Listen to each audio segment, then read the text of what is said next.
16절까지 말씀입니다. 신약성경 313면에 있는 에베소서 4장 1절에서 16절까지의 말씀. 좀 길지만 그래도 한 목소리로 1절부터 16절까지 함께 읽고 말씀을 나누도록 하겠습니다. 1절부터 16절까지 읽습니다. 그러므로 주 안에서 갇힌 내가 너희를 권하노니 너희가 부르심을 받은 일에 합당하게 행하여 모든 겸손과 온유로 하고 오래 참음으로 사랑 가운데서 서로 용납하고 평안에 매는 줄로 성령이 하나 되게 하신 것을 힘써 지키라. 몸이 하나요 성령도 한 분이시니 이와 같이 너희가 부르심의 한 소망 안에서 부르심을 받았느니라. 주도 한 분이시요 믿음도 하나요 세례도 하나요 하나님도 한 분이시니 곧 만유의 아버지시라. 만유 위에 계시고 만유를 통일하시고 만유 가운데 계시도다. 우리 각 사람에게 그리스도의 선물의 분량대로 은혜를 주셨나니 그러므로 이르기를 그가 위로 올라가실 때에 사로잡혔던 자들을 사로잡으시고 사람들에게 선물을 주셨다 하였도다. 올라가셨다 하였은즉 땅 아래 낮은 곳으로 내리셨던 것이 아니면 무엇이냐. 내리셨던 그가 곧 모든 하늘 위에 오르신 자니 이는 만물을 충만하게 하려 하심이라. 그가 어떤 사람은 사도로 어떤 사람은 선지자로 어떤 사람은 복음 전하는 자로 어떤 사람은 목사와 교사로 삼으셨으니 이는 성도를 온전하게 하여 봉사의 일을 하게 하며 그리스도의 몸을 세우려 하심이라. 우리가 다 하나님의 아들을 믿는 것과 아는 일에 하나가 되어 온전한 사람을 이루어 그리스도의 장성한 분량이 충만한 데까지 이르리니 이는 우리가 이제부터 어린아이가 되지 아니하여 사람의 속임수와 간사한 유혹에 빠져 온갖 교훈의 풍조에 밀려 요동하지 않게 하려 함이라. 오직 사랑 안에서 참된 것을 하여 범사에 그에게까지 자랄지라. 그는 머리니 곧 그리스도라. 그에게서 온 몸이 각 마디를 통하여 도움을 받음으로 연결되고 결합되어 각 지체의 분량대로 역사하여 그 몸을 자라게 하며 사랑 안에서 스스로 세우느니라. 아멘. 말씀 나누기 전에 잠깐만 광고 부연을 좀 하면은 이제 내일부터 그 단계적 일상 회복이라고 하잖아요. 그 이제 여러 가지 지침들 가운데에 저희 종교 활동, 우리 예배와 관련된 그리고 교회 모임과 관련된 내용은 딱 두 가지만 생각하시면 될 것 같아요. 하나는 이제 뭐 백신 접종을 했냐 안 했냐 이거를 떠나서 이제 좌석수의 50% 모여서 예배드릴 수 있도록 허락됐다는 것과 그리고 이제 그 소모임, 우리가 소그룹 모임 지금까지 못 하잖아요. 그게 지침에 의해서 못하게 되어 있는 건데 10명까지 가능합니다. 이것도 백신 접종 미접종 여부와 상관없이 10명이 모여서 이제 소그룹 모임을 할 수가 있어요. 그래서 바라기는 저희가 다음 주일부터 또 이제 핵심 그룹 오이코스 전체 출석 주일 이미 선포를 했고 그걸 준비하고 있으니까요.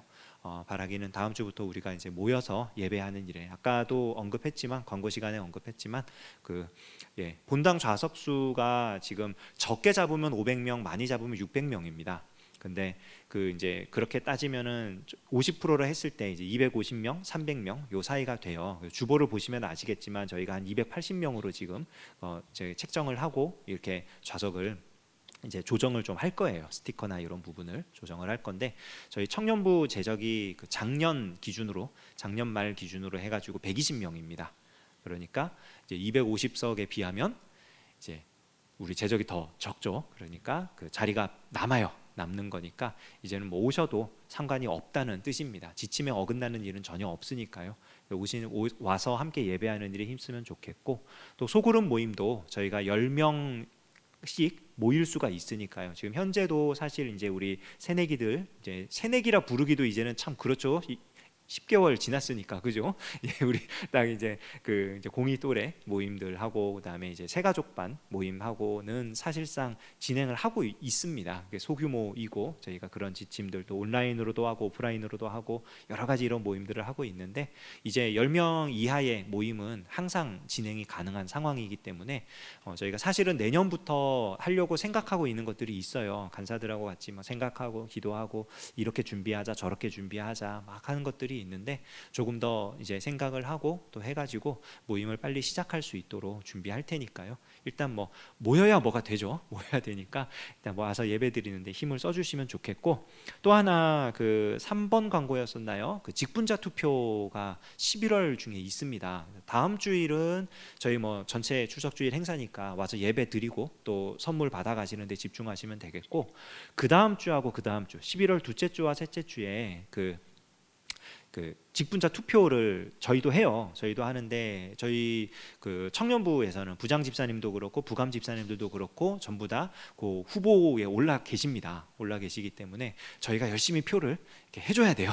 열심히 다 저기 그렇게 하실 만한 분들이고, 또 우리가 또 그런 관심과 사랑을 또 보이는 게 마땅한 도리인 것 같은데, 와서 그 예배 가능하면은 그 사부 예배 전에 투표를 하고 들어와서 예배를 드리면 제일 좋을 것 같아요. 사부 예배를 마치고 투표를 하면 또 뭐 저희 소그룹하고 뭐하고 이러면은 또 정신이 없을 수 있으니까 조금 평소보다 조금만 일찍 오셔가지고 그 투표를 하고 예배를 드릴 수 있도록 하면은 참 좋겠다, 이런 생각이 듭니다. 그리고 광고 중에 그 갑자기 생각이 났어요. 제가 또 광고를 놓친, 그래서 구두로만 광고하는 내용인데, 지지난주에 그 방송실 그 시스템 교육이 한번 있었죠. 오늘도 있습니다. 우리 방송팀하고 또 혹시 오늘이라도, 지지난주에는 못했는데 나는 오늘 한번 관심이 있다, 신경을 이렇게 배워보고 싶다 하는 분들은 사부 예배 마치고 바로 교육이 있으니까요. 여기 3층 방송실로 오시면 되겠습니다. 자, 이제 에베소서 4장으로 넘어갑니다. 자, 1장과 2장과 3장 에베소서 앞부분은 좀 교리적이고 좀 전체적이고 좀 이런 부분이에요. 그런 부분인데 이제 4장부터 6장까지는 실제적이고 구체적인 일들로 전환이 됩니다, 내용이. 그래서 이 앞부분에서 바울이 이제 하나님께서 놀라운 그 은혜, 예정하시고 섭리하시는 가운데에 그 예수 그리스도를 통해 가지고 우리 이 바울을 비롯한 이 교회가 그리스도의 복음을 전하는 통로가 되도록 하신, 그리스도의 영광이 되도록 하신 그 놀라운 사건을 이야기를 했죠. 그러면서 또 찬양하고 기도하고 이러면서 이제 3장이 마무리가 되었단 말이에요. 이제 4장으로 넘어와서는 그러면 과연 이 그리스도의 비밀을 맡은 자들, 그리스도를 전하고 그리스도의 영광을 드러내고 하나님의 영광에 참여하는 이 교회가 그러면 구체적으로 어떻게 그 일에 동참을 하는 것인가, 어떻게 그 교회를 이루어 가는 게 정말 그 이제 바울이 고백하고 찬양했던 것처럼 그런 그리스도의 비밀을 증거하고 또 그리스도의 영광 돌리고 하는 그런 모습이 될 수 있는가라는 것에 대한 내용이 4장부터 시작이 되는 거예요. 그 이제 권면으로, 실제적인 권면으로 시작이 되는데, 그 권면의 핵심이 뭐냐? 4장 1절에 나오죠. 그 부르심을 받은 일에 합당하게 행하라.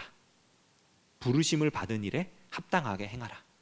그러니까 하나님께서 우리를 그렇게 부르신 거예요. 교회를 그렇게 부르셨으니까 그 부르심에 맞게, 그 부르신 모습 그대로 거기에 맞게 행동을 해라 라는 겁니다.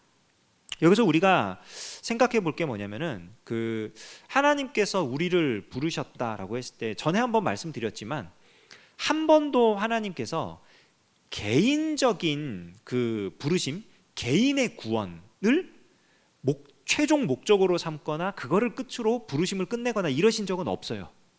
항상 공동체로 부르십니다. 항상 우리, 너희, 항상 그런 복수 형태, 공동체의 모습으로 부르시는데, 이 공동체로 부르셨다는 뜻이 그러니까 어떤 집단에 속해 가지고 혹은 어떤 민족, 어떤 인종 뭐 이렇게 돼 가지고 집단적으로 그런 구원받는 뭐 단체가 된다, 이런 건 또 아니에요. 그 집단 구원, 뭐 민족 구원 이런 거랑은 전혀 다른 얘기입니다. 그러니까 이 집단 구원이라고 하는 개념은 그 우리 선민 사상이라고 들어보셨죠? 우리가 좀 특별하게 그런 구별된 민족이다. 유대인들이 가지고 있었고 그 히틀러 시아의 독일인들도 가지고 있었고 하는 위험한 생각입니다. 그것은 우리 민족이 뛰어나고 우리 민족 이 바운더리 안에 있으면 뭐 하나님의 백성, 구원받은 백성이고, 근데 이게 굉장히 큰 유혹이에요. 그러고 싶어 해요. 사실은 우리가 이제 뭐 종교개혁의 후예들, 뭐 개신교 신앙, 믿음 그 오직 성경, 오직 믿음 이런 이제 후예들이라고 후손들이라고 말을 하는데, 사실은 우리 이런 오직 믿음을 부르짖는 이런 개신교의 선배들, 뭐 청교도들이라든지 뭐 이런 분들 속에서도 여러 분파들이 있는데, 그런 분파들 중 하나는 이런 선민의식에 갇혀있던 사람들이 있어요. 실제로 그런 역사 공부를 해보면은. 그래서 우리 공동체만이, 우리 교회만이 구원받은 교회, 구원받은 공동체, 이래서 여기서 어긋나면 내쫓고 우리만 구원받은, 여기서 조금 한 걸음만 더 나가면 뭐가 돼요? 이단이 되죠. 뭐 신천지라든지 요즘에 제일 우리한테 익숙한 이단 신천지, 뭐 14만 4천 명 안에 들어야만 구원을 받을 수 있다. 우리 안에 있어야만 된다. 근데 하나님께서 우리를 공동체로 부르신 건 그런 게 아니에요. 그런 어떤 특정 집단이나 특정 민족으로 들어와야 구원을 받는다, 이런 개념이 아닙니다. 이런 개념이 아니고, 하나님께서 우리를 그 구원받은 사람들이 함께 살아가는, 함께 생활해 나가는, 생활이라는 것도 좀 표현이 좀 그런데 공동생활이 아니고요. 그러니까 실제 삶의 영역에서 구원받은 사람처럼 살아가는 어떤 동역의 관계, 함께하는 그런 관계, 그런 것들을 만들어 가도록 우리를 공동체로 부르신 거거든요. 근데 그게 어떤 데서 드러나냐면은, 그런 부르심을 받은 모습에 합당한 생활이 어디서 드러나냐면은 태도에서 드러나요. 근데 어느 태도냐? 다른 사람들과의 관계에서 나오는 태도, 특별히 믿는 사람들 사이에서 나오는 태도.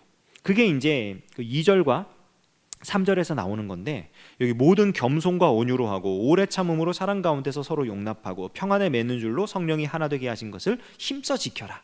그러니까 이렇게 살라는 거예요. 근데 이게 그냥 뭐 겸손, 온유, 뭐 오래 참음, 사랑, 인내, 이런 어떤 그 덕목, 윤리적인 덕목, 이런 것들을 얘기하는 게 아니라 실제로 사람을 대하는 태도를 말하는 거예요. 이게 그냥 윤리적인 덕목이 아닙니다. 그래서 겸손이라고 할 때는 모든 일을 할 때 나보다 더 나은 사람이 있다는 것을 인정하는. 사실 그렇잖아요. 내가 여기서 제일 잘해, 내가 제일 뛰어나, 이러면 겸손할래야 겸손할 수가 없거든요. 그렇다고 또 겸손이 하염없이 자기를 낮추는, 낮아지는 그런 낮은 자존감도 아니에요. 근데 겸손이라는 그냥 서로를 인정해 주는 거예요. 서로의 자리를, 서로의 위치를 인정해 주고, 저 사람 인정해 주고, 나도 스스로 인정을 받고 인정을 해주고, 이게 막 나만 이렇게 인정받고 다른 사람은 인정하지 않고 이런 모습이면 안 되겠죠. 그래서 나보다 나은 사람이, 어느 영역에서 나보다 나은 사람이 어디에나 있다, 어디에나 존재한다, 그런 것들, 그런 태도. 또 온유라고 하면은 그냥 뭐 부드럽고 뭐 이러면 이러고 저러면 저러고 뭐 화도 내지 않고 뭐 이렇게 생각을 하는 경우가 많은데, 누구를 대하든지 부드럽게 인격적으로 대하는 태도입니다. 온유하다는 거는.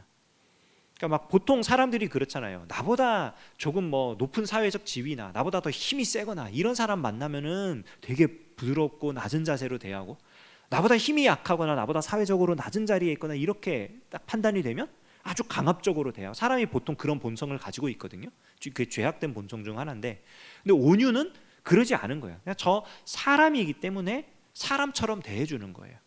그러면 필연적으로 부드럽게 대할 수밖에 없겠죠. 인간적으로 대할 수밖에 없겠죠. 물론 사람마다 그런 표현의 그 차이가 있기 때문에, 뭐 저만 해도 사실 제가 그렇게 따뜻한 느낌이 드는 사람은 아니잖아요. 처음 봤을 때 인상이. 그래서 그 굉장히 많이 노력을 하거든요. 따뜻하게 하려고. 그러나 그럼에도 불구하고 그러지 못할 때가 많아요. 그러지 못할 때도 많고, 뭐 표현이 좀 이렇게 너무 딱딱하게 나갈 때도 많고, 이게 타고난 그런 게 있는데 그럼에도 불구하고 사람을 사람으로 대하려고 굉장히 노력을 합니다. 제가 온유하다 이런 말을 하는 게 아니라 그런 태도로 살려고 노력을 하고 있는 거예요. 그런 자세로 살아가는 것. 또 오래 참음으로 사랑 가운데서 서로 용납해라. 이게 사실은 우리가 제일 힘들어하는 부분 중 하나죠. 왜냐하면 다른 사람하고 나하고 비교했을 때 다르단 말이에요. 다른 점들이 느껴지고, 또 어떤 경우에는 실제로 저 사람은 나에 비해서 어떤 일을 할 때 부족하단 말이에요. 생각하는 거나 행동하는 거나 이런 부분이. 그럴 때 우리한테는 짜증이 나오죠. 그리고 분노가 일어날 때도 있어요. 야, 너 그것도 못하냐? 왜 이런 생각을 못하지? 이러면서 그럴 때가 있는데, 그거를 용납해주고 기다려주는 것, 그게 오래 참음으로 사랑 가운데 서로 용납하는 거예요. 교회에서 이런 모습만 있으면 제일 행복하겠죠. 서로 기다려줄 수 있는, 서로 참아줄 수 있는, 용납해줄, 받아들여줄 수 있는 그런 모습들. 평안에 매는 줄로 성령이 하나 되게 하신 것을 힘써 지켜라. 이게 사실은 제일 헷갈리는 말인데, 평안에 매는 줄로 이렇게 지켜라 그러니까 화내지 않고 싸우지 않고, 그렇게 맞아요, 맞는 말인데 이게 그냥 단순히 화를 내지 않고 그냥 가만히 있는 그런 모습은 아닙니다. 왜냐면은 아까도 말했지만 서로 다른 모습들이 있거든요. 서로 다르고 부족한 모습들이 있고, 그렇기 때문에 필연적으로 갈등이 있을 수밖에 없어요. 사람과 사람 사이의 관계에서는. 교회 안에서도 마찬가지고요. 함께 이 구원의 자리에 부름을 받았지만 서로 다른 사람들이 모이기 때문에 어떤 일을 진행하거나 대화를 하거나 할 때 갈등이 생긴단 말이에요. 차이점이 드러나고, 그때 이 갈등을 그냥 모른 채 하고 피하고 이 문제는 다음에 하자, 이게 아니라 평안에 매는 줄로 힘써 하나 되게 지키는 건 뭐냐면, 아주 폭력적이거나 강압적이거나 짜증을 내고 투덜거리고 싸우고 이런 방법이 아니라 제3의 방법으로 해결책을 찾아 나가는 모습이에요. 그러니까 힘써 지켜야 되는 거예요. 있는 힘껏 하지 않으면 쉽지 않거든요. 서로 갈등 상황일 때, 친구끼리도 그렇잖아요. 친구끼리도 서로 다른 의견을 말하고 다른 걸 하고 싶을 때 서로 그냥 한바탕 한 다음에 이긴 놈 따라가는 게 그게 당연한 거 아닌가 싶잖아요. 근데 아니라는 거죠. 교회 안에서 그것들을 해나갈 때는 우리가 제3의 길을 찾아갈 수 있는, 누구에게도 상처가 되지 않을 수 있고, 누구나 다 이거는 정말 하나님께서 지혜를 주신 거다, 하나님의 은혜로 되는 거다, 내 주장이 이렇게 받아들여지든 아니면은 그게 받아들여지지 않든, 아니면 정말 생각지 못했던 다른 어떤 주장이 나타나든 뭐가 됐든지 간에 다른 길을 찾아가는 것, 이게 평안에 매는 줄로 성령이 하나 되게 하신 것을 힘써 지키는 거예요. 지금까지 말했던 이 태도는요, 정말 쉽지 않습니다. 쉽게 단순하게 말할 수 있는 그런 윤리적인 덕목들이지만, 이대로 해라, 이대로 이런 태도를 가지고 사람들을 대해라 라고 했을 땐 정말 쉽지 않은 모습들이에요. 그런데 그런 모습을 요구하는 겁니다. 그런 모습을 가지도록. 왜요? 이것이 그리스도인이 구원받은 자로 부름을 받아서 교회가 되었을 때 보여줘야 할 모습이기 때문이에요. 사람을 대하는 태도, 이런 모습을 보여줘야 이 비그리스도인들에 대해서 충격을 줄 수 있는 거거든요.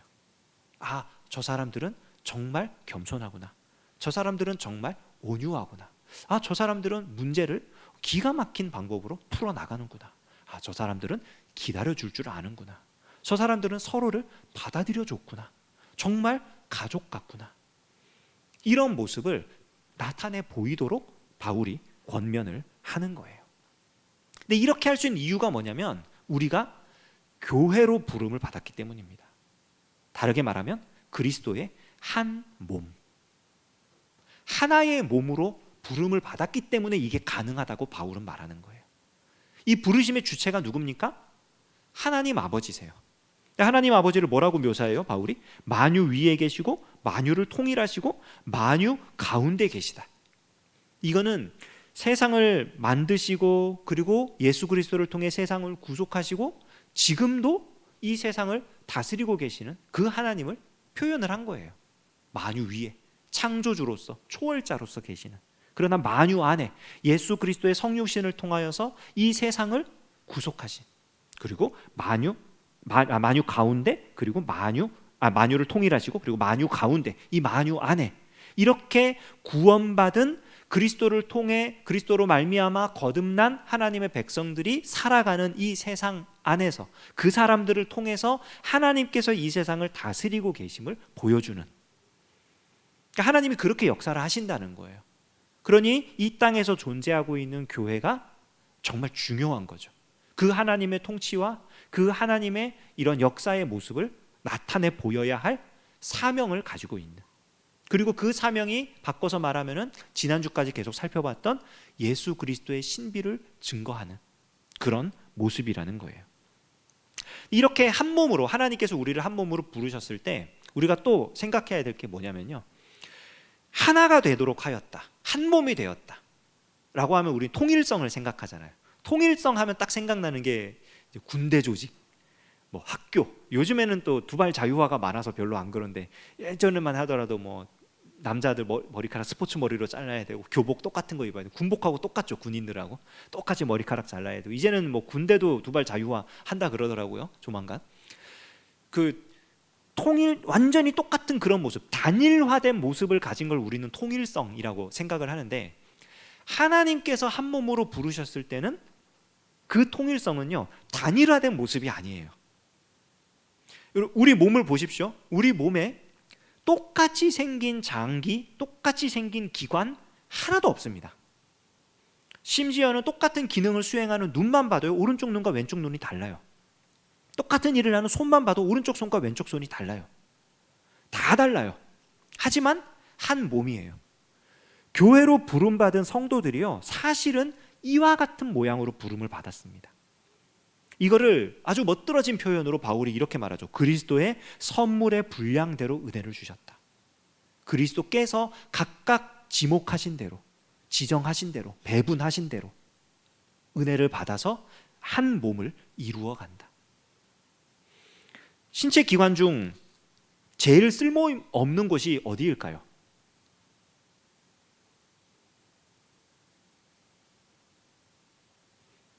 저는 단언컨대 하나도 없다고 생각을 합니다.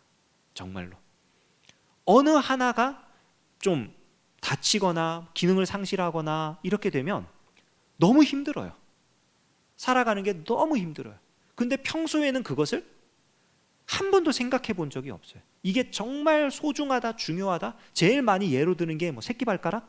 새끼손가락? 이거는 손발 쓰는데 아무 이상 없을 것 같다. 아니요. 뭐 저는 잘 모릅니다만 새끼발가락만 다쳐봐도 걷기도 힘들고 뭐 하는 것도 힘들고 굉장히 불편하고, 그러니까 한 몸으로 부르심을 받았을 때 우리가요 똑같은 모양으로 완전히 똑같은 기능을 수행하고 전혀 그렇지 않아요. 각각 다 달라요.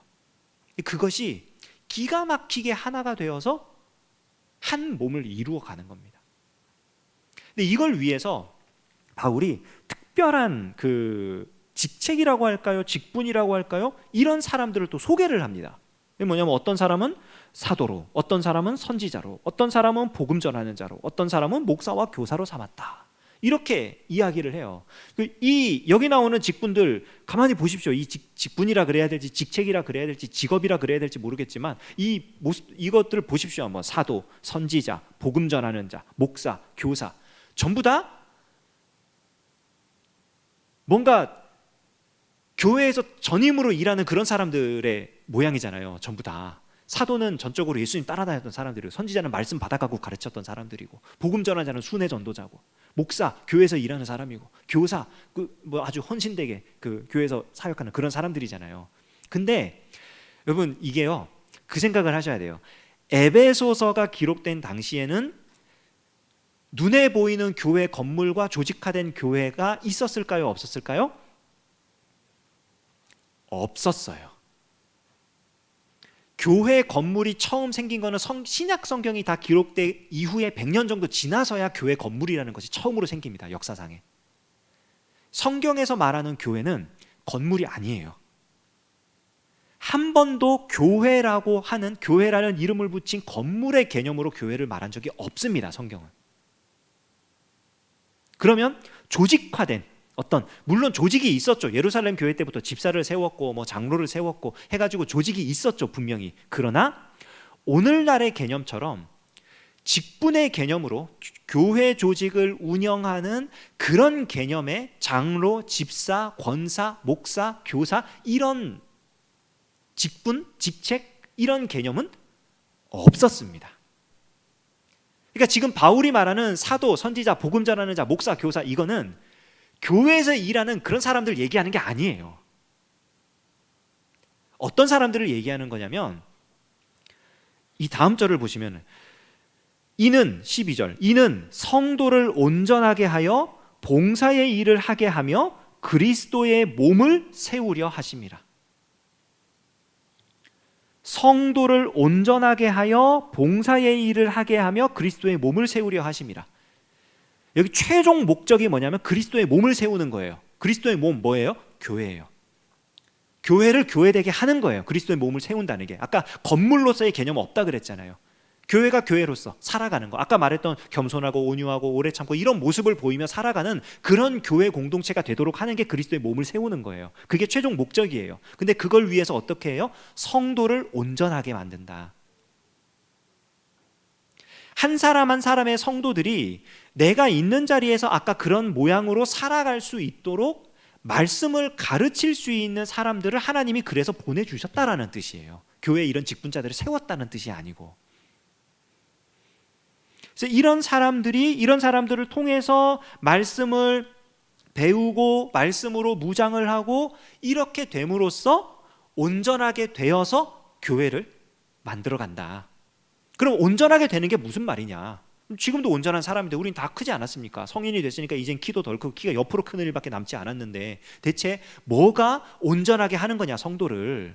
그거는 이 뒤에 또 보면요 이런 표현이 나오죠. 13절 우리가 다 하나님의 아들을 믿는 것과 아는 일에 하나가 되어 온전한 사람을 이루어 그리스도의 장성한 분량이 충만한 데까지 이르리니.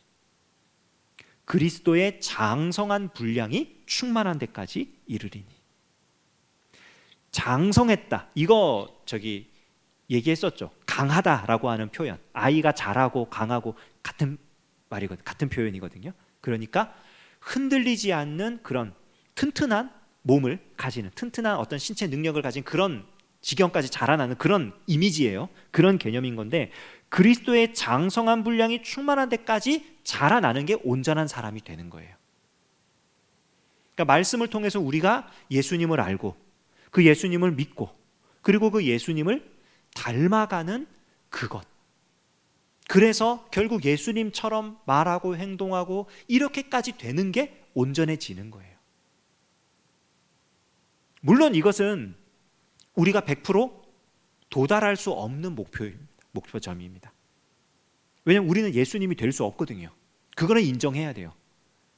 그러나 예수님이 될 수 없지만 예수님을 닮아갈 수는 있어요. 그거는 우리가 할 수 있는 거예요. 그리고 그걸 위해서 하나님께서 선지자나 사도나 목사나 교사나 이런 말씀을 가르치는 사람들을 허락하셨다는 거예요. 그러니까 이 사람들이 더 높은 자리에서 뭔가 더 많이 알고 더 뛰어나기 때문에 말씀 사역을 하는 게 아닙니다요. 절대로. 그 사명을 맡았기 때문에 그걸 하는 거예요. 그리고 배우는 자들은 배우는 사명을 맡았기 때문에 배우는 거고요. 그렇게 해서 결과적으로는 말씀을 가르치고 배우는 게 최종적인 목적이 아니라요.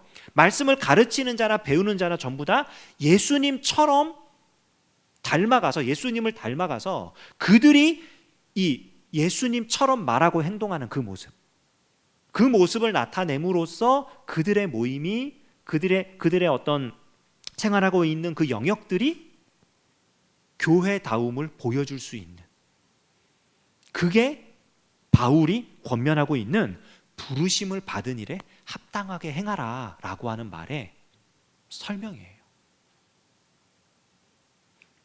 굉장히 간단한 말인 것 같지만, 단순한 권면인 것 같지만 실상을 끄집어 놓고 보면 굉장히 어렵죠. 그러나 어렵지만 이것을 감당해야 됩니다. 왜냐하면 그러라고 부르신 거거든요. 이게 부르심의 목적이에요. 하나님께서 하나님의 백성을 그렇게 살라고 부르신 거지 다른 이유와 목적을 가지고 부르신 게 아니에요. 이 권면은 아까도 말씀드렸지만 교회 건물이 없고 어떤 조직화된 기관으로서 교회가 이렇게 운영이 되고 하지 않았던 때의 권면입니다. 그러나 이것은 예수 그리스도의 이름으로 부름을 받은 모든 사람들에게 해당하는 아주 근본적인 부르심에 대한 말씀입니다. 그 얘기는 뭐예요? 우리에게도 이 권면은 그대로 해당이 된다는 거예요. 우리도 말씀을 배워야 됩니다. 말씀을 알아야 됩니다. 그것을 통해서 예수님을 알아야 되고 예수님을 믿는 것에 더 깊이 믿을 수 있어야 되고 그리고 예수님을 닮아갈 수 있어야 됩니다. 말씀을 가르치는 자리에 있는 자도 내가 더 많이 알고 더 잘 할 수 있기 때문에 가르치는 게 아니에요. 그저 그 역할을 맡았을 뿐입니다. 말씀을 배우는 자들도 더 모르고 더 이렇게 부족하고 이래서 배우는 자리에 있는 게 아닙니다. 그 역할을 맡았을 뿐입니다. 중요한 건 우리가 무슨 역할을 하느냐가 아니라 그런 역할들을 통해서 예수님을 알아가고 닮아가면 돼요. 그리고 그 예수님을 알아가고 닮아가는 우리들의 모습 가운데에 겸손한 모습, 온유한 모습, 인내하는 모습, 용납해주는 모습, 기다려주는 모습, 사랑하는 모습, 평안한 모습, 이런 것들이 드러나도록 우리의 삶을 쳐서 복종시키는 게 그리스도인에게 주어진 부름에 합당한 삶의 모양이라는 것입니다. 오늘 우리가 그러한 삶의 모양을 가지고 우리의 공동체가 이러한 교회 될 수 있기를 바라고요. 또 그러한 모습을 만들어가기 위해서 우리 다음 주부터 또 우리 이제 모여서 함께 이 모습들을 만들어가기를 주님의 이름으로 축원합니다. 이 시간에 같이 기도하고 제가 기도로 마무리를 할게요. 하나님께서 우리를 부르셨고 또 우리 한 사람 한 사람이 예수님을 알아가고 닮아가기를 원하십니다. 이 시간 기도할 때 하나님, 말씀을 통해 예수님을 더 깊이 알아갈 수 있게 하시고 예수님을 닮아갈 수 있게 하옵소서. 그러한 부르심의 자리에 합당한 모습으로 살아갈 수 있게 하시고 또 이제 이 단계적인 그런 일상의 회복을 위해서 우리가 한 걸음 한 걸음 나아갈 테인데 이 일들을 통하여 우리가 함께 모여 주님 기뻐하시는 공동체를 만들어가는 데 더욱 힘을 쓸 수 있도록 하나님 은혜 내려달라고, 함께 해달라고 나 자신과 또 우리 석관중앙교회 청년부 우리 공동체를 위해서 시간 같이 기도하고요. 제가 마무리로 기도하겠습니다. 함께 기도하겠습니다. 하나님 아버지, 은혜와 사랑으로 우리를 붙들어주시고 인도하시니 감사드립니다. 하나님, 우리를 사랑하셔서 저희 공동체를 불러주셔서 아버지 하나님 주님 기뻐하시는 모양으로 살아가게 하셨으니 감사드립니다. 주님 인도하시는 아버지 하나님 그 삶을 살아가기를 원합니다. 아버지 하나님 주님을 알아가기를 원하고 닮아가기를 원합니다.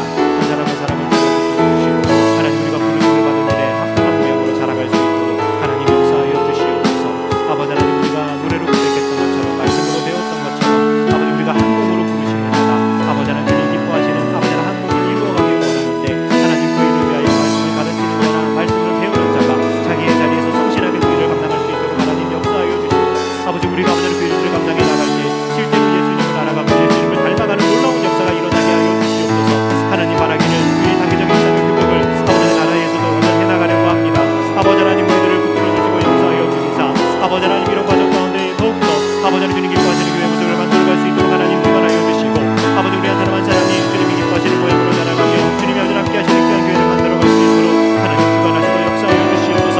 이제 다시 모여 아버지 하나님 함께 예배하며 함께 또 아버지 소그룹으로 아버지 하나님 신에게 나갈 때에 주님 은혜를 더하여 주시고 주님 인도하여 주시사 아버지 하나님 우리의 모든 것들을 붙들어주시고 우리를 통해 영광 받으시 하나님의 놀라운 은혜를 경험할 수 있도록 하나님 아버지 인도하여 주시옵소서. 우리의 모습이 하나님 기뻐하시는 자만 교회의 모습 되기를 원하오니 아버지 하나님 역사하시고 인도하여 주시옵소서. 주님 부르신 그 부르심에 합당한 모습으로 살아갈 수 있도록 아버지 우리의 마음과 생각을 지켜주시고 우리의 손과 발을 인도하여 주시고 함께 하시기 원합니다. 성령 하나님께서 우리의 주인이 되어주시며 하나님 우리를 붙들어주시고 역사하여 주셔서 하나님 기뻐하시는 모습을 만들어갈 수 있도록 아버지 인도하여 주시옵소서. 아버지 함께하여 주시옵소서. 주님의 함께하여 주시옵소서. 하나님 아버지 감사합니다. 주님 우리를 사랑하셔서 몸된 교회로 부르셨고 우리 한 사람 한 사람이 주님을 알아가고 주님을 닮아갈 수 있는 기회를 주셨사오니 하나님 우리가 말씀으로 권면하신 대로 주님을 알아가고 닮아가는 일에 한마음 되고 한뜻 되고 함께 주님 기뻐하시는 교회를 만들어가게 하여 주시옵소서. 감사드리며 예수님의 이름으로 기도합니다. 아멘. 우리 주님 예수 그리스도의 은혜와 하나님 아버지의 사랑하심과 성령의 교통 역사하심이 하나님의 백성들 가운데에 영원히 함께 하시기를 간절히 축원하옵나이다. 아멘.